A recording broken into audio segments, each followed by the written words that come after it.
এক আল্লাহ মনে করে গোলামি করতে হবে।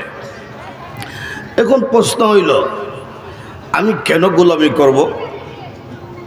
কেন আল্লাহ বলছেন গোলামি করো? বলার কারণ হইল, আমার মাথা থেকে পা পর্যন্ত যা আছে এগুলা কিচ্ছু আমার না, এগুলা দিছেন কে? আরো জোরে কোন? কোনো সন্দেহ আছে? অস্বীকার করার মতো ক্ষমতা আছে? আল্লাহ কোরআনে বারবার প্রশ্ন করছেন, فَبِأَيِّ آلَاءِ رَبِّكُمَا تُكَذِّبَانِ।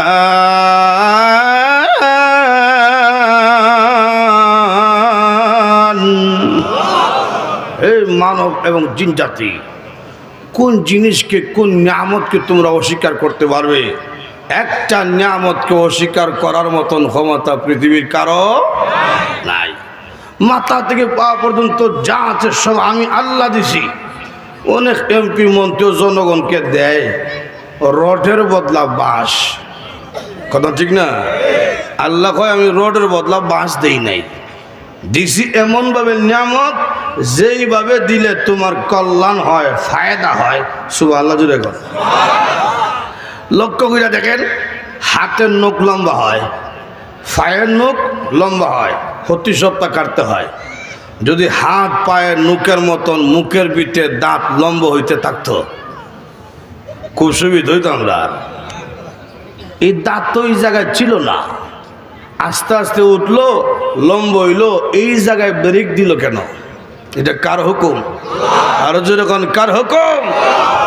ও মানুষ, এইরকম না দিলে তোমার কষ্ট হবে, এই জন্য এমন ভাবে দিছি যেইভাবে দিলে তোমার কল্যাণ হয়। জোরে কোন সুবহানাল্লাহ। চক্ষু দিছেন কে? আল্লাহ প্রশ্ন করতেছেন, আলাম নাজআল লাহু আইনাইন।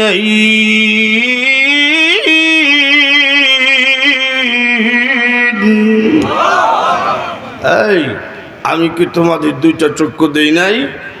দিছেন এমনভাবে, দুইটা চৌকের হেফাজতের ব্যবস্থা আল্লাহ করছেন। দেখেন লক্ষ্য কইরা, চৌকের উপরে চামড়ার দরজা লাগাই দিছে, বন্ধ করা যায়, খোলা যায়। সুবহানাল্লাহ জুড়ে কোন? এই চামড়ার দরজা দিলেন কেন? এটা তো না দিলে ভালো ছিল, দেখতে দেখা যায় চোখটা বড় থাকতো, উপর নিচ যা আছে সব একসাথে দেখতে পারতাম। এটা দিলেন কেন? এটা দেওয়ার কারণ হলো, ও দুনিয়াবাসী, তুমি যখন রাস্তায় বেরোইবে, গাজীপুরের চৌরাস্তা ধুলাবালুর অভাব নাই, কথা কোন ঠিক কিনা? রাস্তায় যখন বের হবে, ধুলাবালু তোমার চোখের মধ্যে পড়বে, তখন তোমার কষ্ট হবে, যন্ত্রণা হবে। এই জন্য এমনভাবে দরজা লাগিয়ে দিলাম, ধুলাবালু দেখতে দেরি, দরজা অটোমেটিক বন্ধ হতে দেরি হয় না। আমি ঠান্ডা বন্ধ করতে হয় না, অটোমেটিক হয়। এটা কে দিছেন? এই জন্য আমার আল্লাহ রাব্বুল আলামিন বলেন, মাথা থেকে পা পর্যন্ত যা আছে সব কিছু নিয়ামত আমি দিয়েছি। আকাশকে ছাদ বানিয়ে দিলাম, জমিনকে বিছানা বানিয়ে দিলাম। আর দুনিয়ার মানুষ, তোমার যা লাগে সব আমি দিয়েছি, সুতরাং গোলামি করতে হবে আমার। জোরে কোন কার?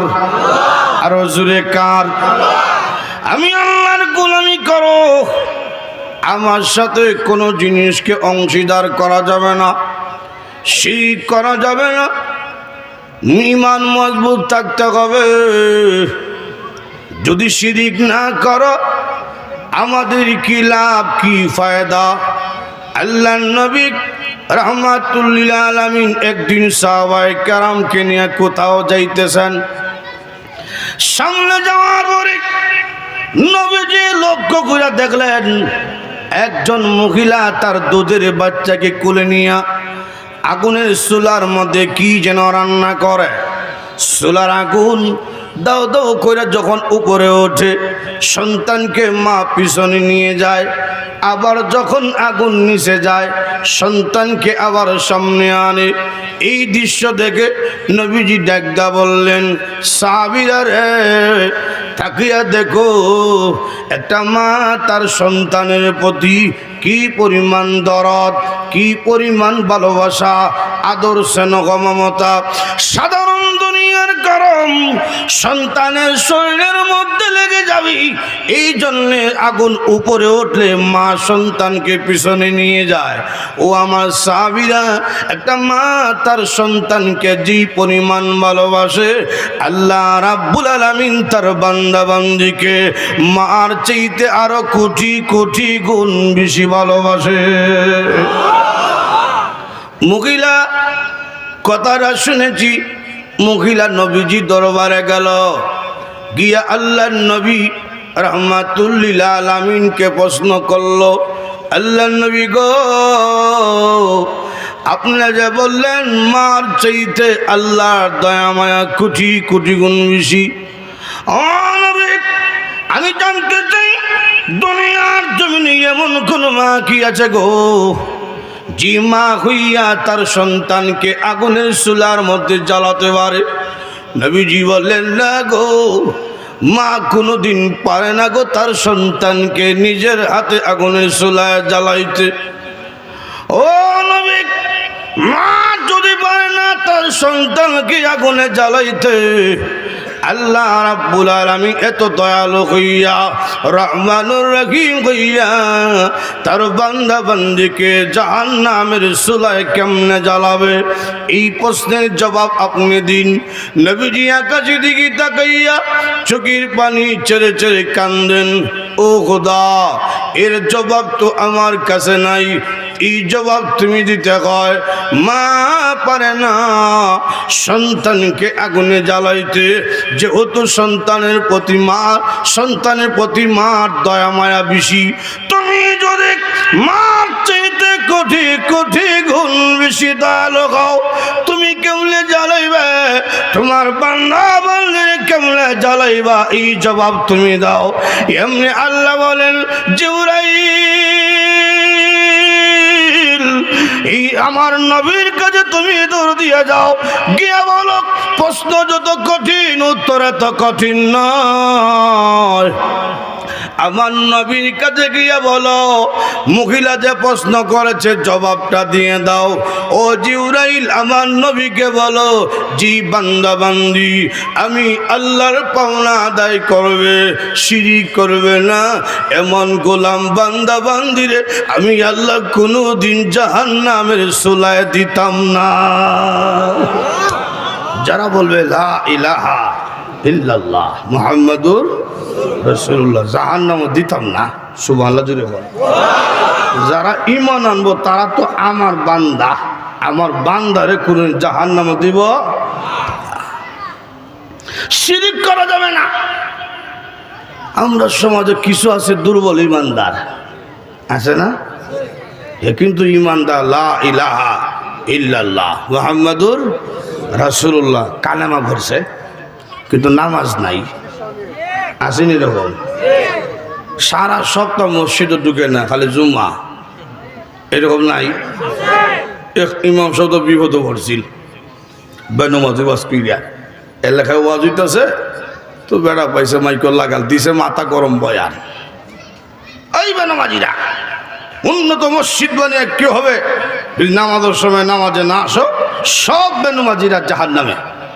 যখন সব টিরে দরায় দিছে জাহান্নামের টিকেট, একটা দাঁড়াইছে, দাঁড়ায়, ইমাম সাহেব আপনি আপনার গ্রামে 10 বছর ধরে ভাত খাইতেছেন, আপনার মহল্লার, আমাদের মহল্লার ভাত খাইয়া আপনি আমাদেরকে জাহান্নামে দেবেন?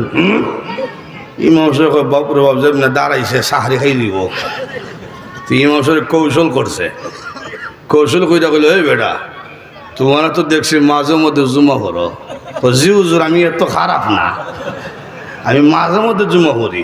তো আমি কইছি, বেনমাজি তুমি দেখা যায় জুমার নামাজি বসো তুমি না। তার মাথা ঠান্ডা হয়েছে, হে বলছে। আর একটা পিছন থেকে দাঁড়া, আমি জুমার নামাজ পড়ি না, কিন্তু জাহান্নামে কেন কইবেন? ইমাম সাহেব কয়, বেটা তুই কি তা ঈদের নামাজও খরচ না? ও জি হুজুর বছর 2টা লাগাল হয়, এটা না করি কেমনে? আমি ঈদের নামাজ পড়ি। তো আমি কইছি, বেনমাজি তুই দেখা যায় ঈদের নামাজি বসতি না। তার মাথা ঠান্ডা হয়েছে, হে বইছে। আর একটা দ্বারা আমি জুম্মার নামাজও করি না, ঈদের নামাজও করি না, কিন্তু জাহান্নামী কেন কইবেন?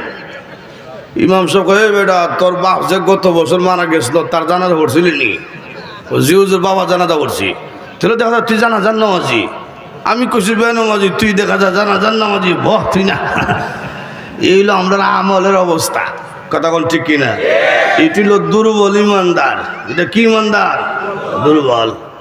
2 নম্বর হইল তার সিরত সুরত দেখলে চিনবেন না এটা মুসলমান না ও মুসলমান, এরকম আছে না নাই? জিজ্ঞেস করলেন তোর নাম কি? কয় রতন। তো ভাই আসেনি? জি। নাম কি দা? কয় সফল। তো বোন আসেনি? কয় জি। নাম কি? কয় ফিয়াঙ্কা। রতন, সফল, ফিয়াঙ্কা, এই নাম শুনে কি আপনি বুঝতে পারছেন হ্যাঁ যে মুসলমান? তাকাইলেন পোশাকের দিকে। এখন দেখা যায় এমন পোশাক পরছে আঁটুর নিচে সিরা। 2-3 বছর আগে যখন দেখছিলাম সিরা তো ভাবছি মনে কুত্তা কামড় দিছে। পরে শুনি না এটা নাকি ফ্যাশন। তুই এখন যদি সিরা হইরা কয় ফ্যাশন, কোন দিন তো ফ্যান্টোর চেইন করলা কইব ফ্যাশন। তা আগে তো ছিল আঁটুর নিচে সিরা, এখন দেখছি আঁটুর উপরে সিরা, অর্থাৎ হেড অফিসের কাছাকাছি গেছে গা। কথা এই অবস্থা কেন? এটা দুর্বল ইমানদার। এটা কি? দুর্বল। কিন্তু ফরসে লা ইলাহা ইল্লাল্লাহ মুহাম্মাদুর রাসূলুল্লাহ। আবার তার সামনে আলিম উলামার বিরুদ্ধে কথা কইলে সহ্য করে না, কোরআনের বিরুদ্ধে কথা বললে সহ্য করে না, আল্লাহ এবং তার রসুলের বিরুদ্ধে কথা কইলে সহ্য করে না, কিন্তু নামাজ পড়ে না। সহ্য করে না কেন? আল্লাহর বিরুদ্ধে কথা কইল বরদাস্ত করতে পারে না, তার বিরুদ্ধে অ্যাকশন নেয় কেন? ভিতরে ঈমান আছে। এই যে দুর্বল ইমানদার, এই রকম ইমানদার যদিও হয় আল্লাহ পাক তাকে মাফ করে দিবেন। যেমন আপনারা কইতে পারেন হুজুর তুলে তো সহজ বাজা আজকে পাইছি, কেন নামাজ কিসের রোজা?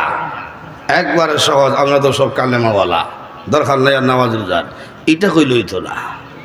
আল্লাহ কুরআনের আয়াতে বলছেন শিরিক ছাড়া যদি কোনো উঠতে পারো আমি আল্লাহ ইচ্ছা করলে মাফ দিব লিমাইয়াশা, যাকে ইচ্ছা তাকে। আমি যে নামাজ পড়তাম না আমার উপরে যে আল্লাহ ইচ্ছা হইব কোনো গ্যারেন্টি আছে? আর জোরে কোন আল্লাহ বলেন তুমি যদি ইমানদার হও, শিরিক না করো, গুনাহগার হও, শিরিক না করো, হাসরে মাটি ইচ্ছা করলে মাফ দিয়া জান্নাতের টিকিট দান করে দেব। অনেক ব্যক্তিকে আল্লাহ পাক দুর্বল ইমানদার জাহান্নামে ফেরেশতা হাতে পায়ে রশিদা বাঁধা দিয়েছে, বলবেন জাহান্নামে নিক্ষেপ করো। নিক্ষেপ করা আদেশ করা মাত্র সঙ্গে সঙ্গে পুইরা গেছে জাহান্নামে। আল্লাহ বলবেন উঠে আনো, উঠে আনো। যেই মাত্র এই ব্যক্তিকে জাহান্নামের আগুন থেকে উঠে আনা হবে, আল্লাহ রাব্বুল আলামিন বলবেন বান্দারে আদেশ করা মাত্র জাহান্নামে পড়ে গেলে কারণ কি? দেরি করলে না। সেই ব্যক্তি বলবে প্রভু আমি জানি জাহান্নামে যাওয়ার জন্য আমাকে আদেশ করা হয়েছে, যদিও জাহান্নামে যাওয়ার আদেশ কিন্তু এটা তো তোমার বিধান। হ্যাঁ প্রভু, দুনিয়ার জমিনে বিভিন্ন বিধান দিয়েছিলেন কিন্তু নফসের দোকায় বিধান পালন করতে পারি নাই। আজকে যদিও জাহান্নামে যাওয়ার আদেশ দিয়েছ, আমি সঙ্গে সঙ্গে আদেশটা মানলাম, গ্রহণ করলাম। এই জন্যে দুনিয়ার জমিনে আলেম উলামার জবান দিয়া শুনছিলাম তোমার নাম রহমান, তোমার নাম রহিম, তোমার দয়া মায়ার শেষ নাই। প্রভু আজকে কিয়ামতের কঠিন ময়দানে যদি তোমার একটা বিধান আমি মানতে পারি, একটা আদেশ যদি বলার সঙ্গে সঙ্গে মানতে পারি, তোমার দয়া লাগতে পারে, মায়া লাগতে পারে। এই জন্য আমি জাহান্নামের মধ্যে পড়ে গেছি। এমনি আল্লাহ বলবেন বান্দা রে ঠিকই তুই বলছো, আমার নাম রহমান, আমার নাম রহিম। রে আল্লাহ তোর কথা শুনে আমার কুদরতি রহমতি কলিজার মধ্যে জুস মারছে। যারে বান্দা যা তোর জিন্দেগির গুনাহকে মাফ করে আমি আল্লাহ তোকে জান্নাতের টিকিট দান কইরা দিলাম। এইরকম অনেক আল্লাহ মাফ দিব। আল্লাহ আর এক ব্যক্তিকে ফেরেশতা ধরছে, রশ্মিতে বাঁধছে। এটা আমরা দেশ রশ্মি না, আগুনের রশ্মি। আল্লাহ আকবার জোরে কর। ঠান্না টাইনা নিতেছে, আর এই আসামিটা ফিরে খালি তাকায়, পিছনে খালি ফিরে তাকায়। আল্লাহ কয়, ফেরেশতা আমার কাছে নিয়ে আয়। এই তোরে ফেরেশতা সামনে টানে, পিছনে তাকাস কেন? কয়, আল্লাহ আমি তো আসামি, আমার পুরা চেহারার মধ্যে পেরেশানির ভাব, দুঃখের চাপ। এই চাপ যদি পেরেশানির চেহারা আমার মা দেখে সহ্য করতে পারবে না। তুমি না মার চাইতে কুচি কুচি গুণ বেশি দয়ালু। সুবহানাল্লাহ জোরে বল।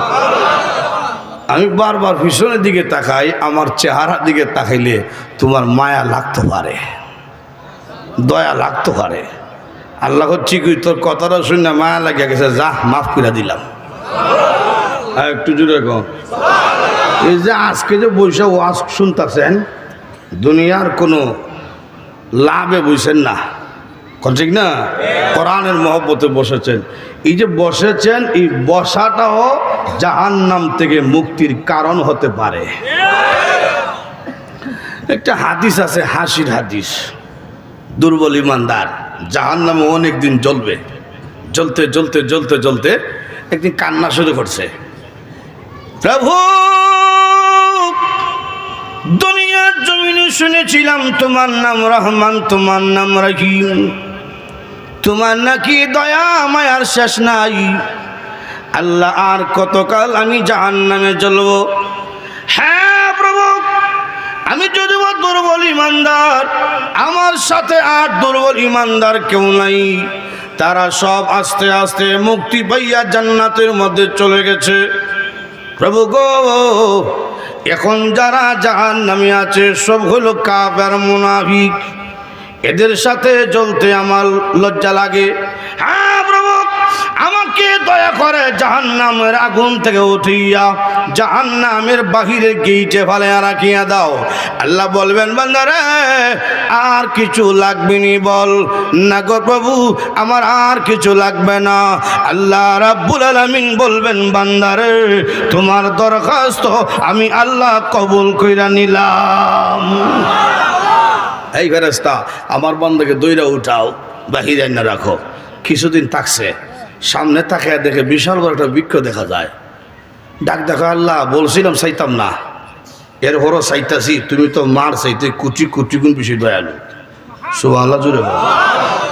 আল্লাহ জান্নাত চাইমু, এই মজবুত ইমান আমার নাই, জান্নাত চাইতাম না। এই যে একটা বৃক্ষ দেখা যায়, বৃক্ষের ছায়ার নিচে রাখা দাও না মারে। আল্লাহ কয়, আর কিছু লাগবো নি? না, লাগতো না। এই ফেরেশতা আমার বান্দারে গাছের ছায়ার নিচে নিয়ে আসো। সুবহানাল্লাহ জুড়ে বল। কিছুদিন ছায়ার নিচে থাকছে, জান্নাতের গেইটের দিকে তার নজর পড়ছে। আল্লাহ, জান্নাত লাগতো না, জান্নাতের গেইটের সামনে আমার ভালো রেখা দাও। আল্লাহ আর কিছু লাগবো নি? না, লাগতো না। আল্লাহর ইচ্ছে হইল তারে জান্নাত দিলেই তো, আর তার মনে মনে ধারণা চাইলে দিত না, তো আমি চাইতাম না, আস্তে আস্তে আগাইতে থাকি। সুবহানাল্লাহ জুড়ে বল। গেছে গা জান্নাতের গেইটের সামনে। রাসূল বলেন, জান্নাতের বাহির থেকে ভিতর দেখা যায়। সুবহানাল্লাহ জুড়ে বল। জান্নাতের ভিতর দেখা যায় ইমানদাররা বড় বড় রান খাইতেছে, বড় বড় রুশ খাইতেছে। এগুলো দৃশ্য দেখে কার সহ্য করতে পারে? আল্লাহ এত সুন্দর বাড়ি বানায় রাখছো, মজবুত ইমান তো আমার নাই, থাকতাম না, ঢুকিয়া দেখা মাত্রই বেরোয়া যাইব। আল্লাহ কয়, বারবার তুই চাইতে না, এর বড় চাষ, এখন যদি ঢুকার পরে খোঁজ বেরিতাম না, না আমি ওয়াদা খেলা করতাম না।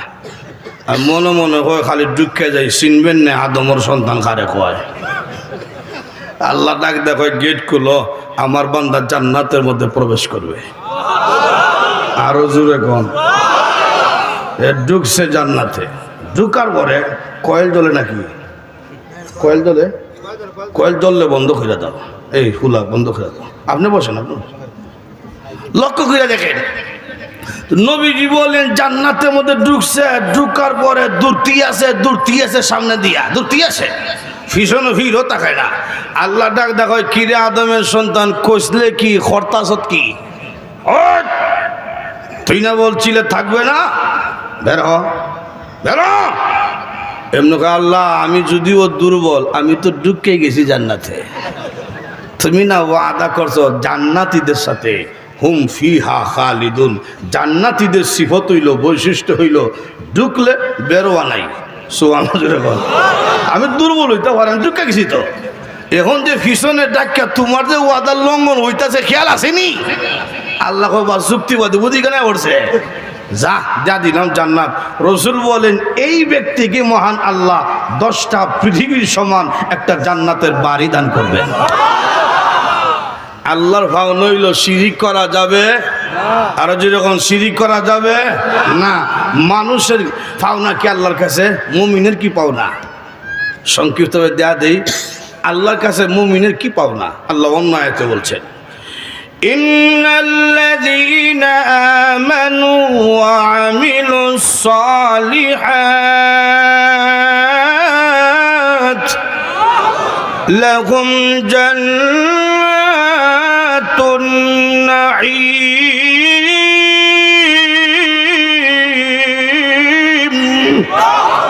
নিশ্চয়ই যারা আল্লাহর পাওনা আদায় করবে, ঈমান আনবে, শিরিক করবে না, নেক আমল করবে, এমন বান্দা বান্দীকে মহান আল্লাহ নিয়ামতে ভরা জান্নাত দান করবেন। ছোট যে জান্নাত 10টা পৃথিবীর সমান। সুবহানাল্লাহ জুড়ে হোক। ছোটটা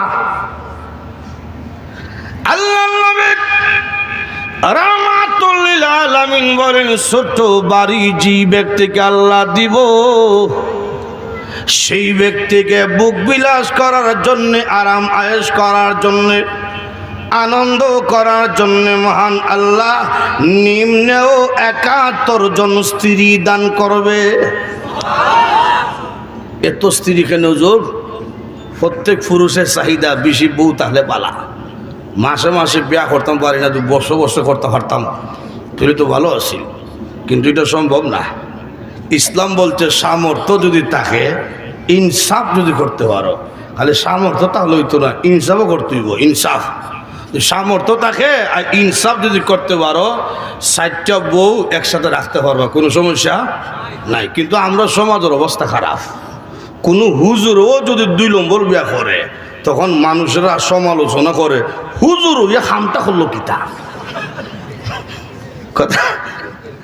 আল্লাহ বলেন এটা আমি বুঝি, এই জন্য বউ দেওয়া হবে, নিম্ন 71 জন স্ত্রী দেওয়া হবে। এদের কোয়ালিটি কেমন হবে? আল্লাহ রাব্বুল আলামিন নিজে বলছেন, আজওয়াজুম মুতাহহারা ওয়া হুম ফিহা খালিদুন। দুনিয়ার মানুষেরা এমন স্ত্রী দেওয়া হবে যাদের পেটের কোনো নাপাকি পায়খানা নাই, নাপাকি পেশাব নাই, নাপাকি রক্ত নাই, মুখের মধ্যে কোনো দুর্গন্ধ নাই, নাকের মধ্যে কোনো ময়লা নাই, চোখের মধ্যে কোনো ময়লা নাই, কানের মধ্যে কোনো ময়লা নাই, মুখের মধ্যে দুর্গন্ধ হবে দূরের কথা, একটু তুতু যদি আটলান্টিক মহাসাগরের মধ্যে ছেড়া দেয়, তাহলে সমস্ত পানি মেশকে আম্বরে ন্যায় গারান যুক্ত হয়ে যাবে। সেই স্ত্রীগণ দেখতে কেমন হবে? আল্লাহর নবী রাহমাতুল লিল আলামিন বলেন, হুর পরীরা দেখতে কেমন হবে? সারা শরীরের কথা বাদ দাও, একটা আঙ্গুলের বর্ণনা শোনো। নবীজি বলেন, আল্লাহ রাব্বুল আলামিন যদি আকাশ ছিদ্র করিয়া একটা হুর পরী একটা আঙ্গুল যদি দুনিয়ার দিকে জ্বলিয়ে দেয়, তাহলে সূর্য লাগতো না, চন্দ্র লাগতো না, একটা আঙ্গুলের সৌন্দর্যে গোটা পৃথিবী আলোকিত হয়ে যাবে। সেই হুরফুরির হাসিটা কেমন হাসি? দুনিয়ার জমিনে কোনো বেড়ার বউর দাঁত দুটি উঁচা থাকে, তো বউ হাসি দিলে তোর হাসি দরকার নাই, তোর বিজলি দরকার। আল্লাহ জান্নাতের রমণী হাসিটা কেমন হবে শুনিয়া লাও। আল্লাহ রাব্বুল আলামিন একদিন জিবরাইলকে বলছেন, রে জিবরাইল, জান্নাত তুমি ভ্রমণ করো, আমি আমার বান্দা বান্দির জন্য কি নিয়ামত রাখছি তুমি দেখে আসো। এমনি জিবরাইল বলেন, আমি ঢুকলাম জান্নাতের নিয়ামত দেখার জন্য। নিয়ামত দেখে দেখে আমি যখন বের হব, বের হওয়ার সময় তাকিয়ে দেখি আল্লাহর তৈরি জান্নাত হঠাৎ করে আলোকিত হয়ে গেছে। আমি ভাবলাম মনে হয় এটা আল্লাহ রাব্বুল আলামিনের তাজাল্লি প্রকাশ পেয়েছে। আমি আল্লাহর তাজাল্লি মনে করিয়া সেজদার মধ্যে বইরা গেছি। যেই মাত্র সেজদার মধ্যে পড়লাম, এমনি শুনি একটা মহিলার কণ্ঠের আওয়াজ শোনা যায়, রে জিবরাইল, এটা আল্লাহর তাজাল্লি নয়, আমি হুর পরি আপনাকে দেখে মুস্কি হাসি দিয়েছিলাম, আমার দাঁত বেরোইছে, দাঁতের আলোতে জান্নাত আলোকিত হয়ে গেছে। চিন্তা করছি নি কি বউ রাখছে? সুবহানাল্লাহ জুড়ে বল। দুনিয়াতে স্ত্রী ছিল, বুড়ি হয়ে গেছে, দাঁত হয়ে গেছে, চামড়া ঢিলা হয়ে গেছি, এটা কেমন অবস্থা হইব? রসুল বলেন, দুনিয়ার স্ত্রীকে মহান আল্লাহ জান্নাতে যখন দান করবে, 16 বছরের যুবতী বানাইয়া জান্নাতি হুরদের চাইতে আরো 70 গুণ বেশি সুন্দর বাড়াইয়া আল্লাহ আপনাকে দান করবে। জান্নাত এমন এক জায়গা, বুক বিলাসের শেষ নাই, জান্নাতে নামাজ নাই, জান্নাতে রোজা নাই, ব্যবসা বাণিজ্য কিচ্ছু নাই, শুধু আরাম আয়েশ বুক বিলাস। সুবহানাল্লাহ জুড়ে কর। খাইবেন কি? দুনিয়াতে কি আছে, কি খাইছেন? দুনিয়া নষ্ট হইল খাটা টুস আর মুড়ি আর লাল চা, আর কিতা আছে? উন্নত গেলে নুডুস বুডুস ফাওরা সারা সেমাই, আর কিতা? কথা ঠিক না? রসুল বলেন, জান্নাতের মধ্যে যখন ইমানদার নাস্তা করবে, তো তার সামনে 1,70,000 প্রকারের নাস্তার আইটেম থাকবে। কি খাইবেন? আপনি বানাই আনতেইব না, আপনি স্ত্রী নিয়ে বইছেন। দুনিয়ার ফার্কের মতন না, দুনিয়ার ফার্কও গেছে গার্লফ্রেন্ড লইয়া, এখন গিয়া দেখে স্বাস্থ্য একটা চক্কর মারতেছে, তখন প্রেমিকা লইয়া গাছও সিফা যায়, ওয়ালর সিফা যায়। কত জান্নাতের মধ্যে কোনো সিফা নাই, সামনাসামনি। সুবহানাল্লাহ জুড়ে বল। মুত্তাকিনা আলাইহা মুতাকাবিলিন।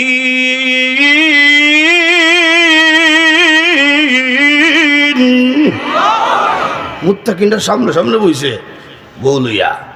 এখন আপনি ওয়াইফ লিয়া যখন বইছেন, গল্প করতেছেন, প্রেম প্রীতি গল্প, তখন তো কফি খাইলে ভালো আসিল, নাস্তা খাইলে ভালো আসিল। এখন এত মজার গল্প রাখিয়া ওয়াইফে কেমনে নাস্তা বানাইতো? আল্লাহ তোমার গল্প কোনো ডিস্টার্ব হইতো না, সমস্যা হইতো না, তোমার চাকর চাকরানি 70,000 থাকবে।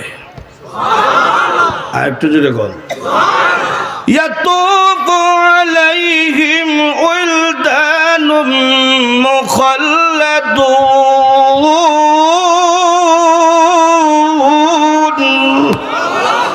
ছোট ছোট বাচ্চাদের মতো খাদিম রাখছি, নিম্ন 70,000, লাগলে আরো দেব হইব চাকর চাকরানি। সুবহানাল্লাহ জুড়ে কর। আপনার কি কাম? আপনি খাইবেন, বুক বিলাস করবেন, আরাম আয়েশ করবেন।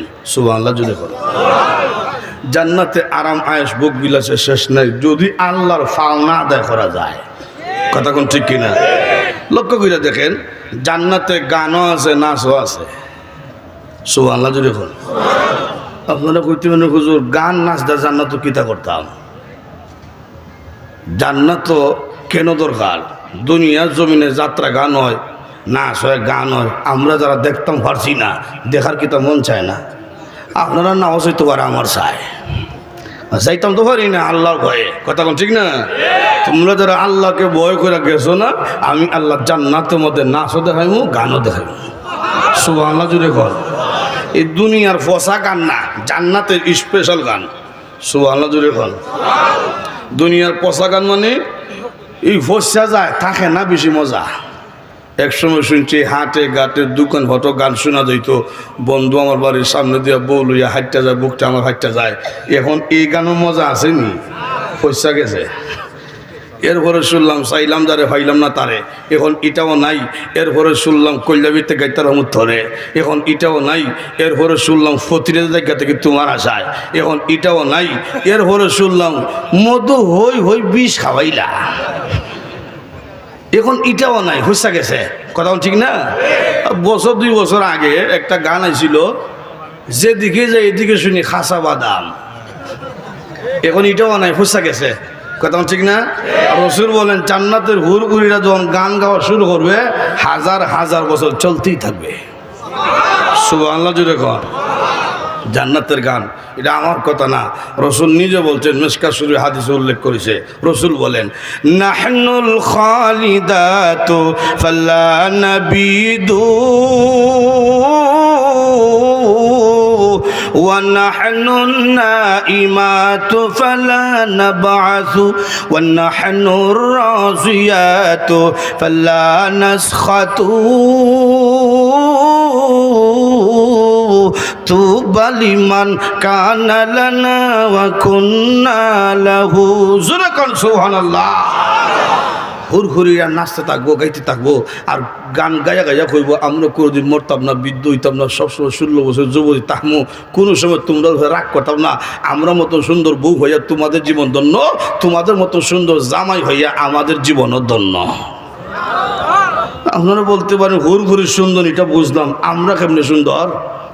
জান্নাতে গেলে এই খালা হেটমুডা থাকতাম না। সুবহানাল্লাহ জুড়ে। প্রত্যেক পুরুষকে মহান আল্লাহ ইউসুফ পয়গম্বরের মতন সুন্দর চেহারা দান করবে, আর বডিটা শরীর 60 হাত অথবা 120 হাত লম্বা। সুবহানাল্লাহ জুড়ে বল। বুকের যে সিনাটা এটা 7.5 হাত। এত বড় কেন হুজুর? এই বেড়াটা বাড়ি হয়েছে 10টা পৃথিবীর সবার, এই 3.5 দিলে চলবো। 2 নম্বর হইল জান্নাতে কিচ্ছু ছোট নাই। জান্নাতের একটা বড়ই থাকবো 12 মন ওজনের বড়ই। এই 3.5 হাতওয়ালা বেড়া যদি বড়ই গাছ নিচে চক্কর দেয়, একটা বড়ই হলে বর্ত হইয়া দিবে। আর 120 হাত লম্বা বেড়ার উপরে কয়েকটা বললো কিচ্ছু তো না, কথা কোন ঠিক কিনা? তো লক্ষ্য করে দেখেন জান্নাতে সব আছে, আরাম আয়াসের শেষ নাই। খসির গোস্ত, হরিণের গোস্ত, উটের গোস্ত, এটা দুনিয়ার খসি না। 1 পিস মুখে দিছেন 70 গুণ মজা, আর 1 পিস মুখে দিবেন, এখন দেখা যায় প্রথম পিসের তুলনায় দ্বিতীয় পিসটা 70 গুণ বেশি মজা। সব আছে। এখন যদি কোনো জান্নাতে গেলে সিগারেট খাইমনি, এটা না খাইলে তো ঘুমাইতো না আমার, এটা কইতে পারতাম না, কারণ কোন ফসা জিনিসের কথা জান্নাতে ঢুকলে স্মরণ হইতো না। সুবহানাল্লাহ জুড়ে কর। ভাই আমার লক্ষ্য করে দেখুন, যে কথা বলতেছিলাম, 1 নম্বর হলো আল্লাহর পাওনা আদায় করবা, শিরিক করবা না, ইমানের উপর ইস্তেকামতের সাথে অটল থাকবা। মানুষের পাওনা আল্লাহর কাছে হইল অনন্তকালের জন্য জান্নাত দেওয়া হবে ইমানদারদেরকে। এটা হলো আয়াতের প্রথম অংশ। দ্বিতীয় অংশের মধ্যে চলে যাই, আল্লাহ রাব্বুল আলামিন বলেন ওয়া বিল ওয়ালিদাইনি ইহসানা। দ্বিতীয় অংশে আল্লাহ রাব্বুল আলামিন বলেন দুনিয়ার মানুষেরা রে, ও সন্তানরা, তোমাদের কাছে তোমাদের মা বাবার পাওনা হইল, ও সন্তানরা তোমাদের মা বাবার সাথে সুন্দর ব্যবহার করবা। সুবহানাল্লাহ জুড়ে কর। কথাটা বড় গুরুত্বপূর্ণ। প্রথম অংশে আনলেন মানুষের কাছে আল্লাহর কি পাওনা, এরপরই মা বাবার পাওনার কথা কেন আনলেন? তাফসীরকারগণ উল্লেখ করেছেন, প্রথম আনছেন আল্লাহর কথা এই জন্যে মানুষদেরকে আল্লাহ রাব্বুল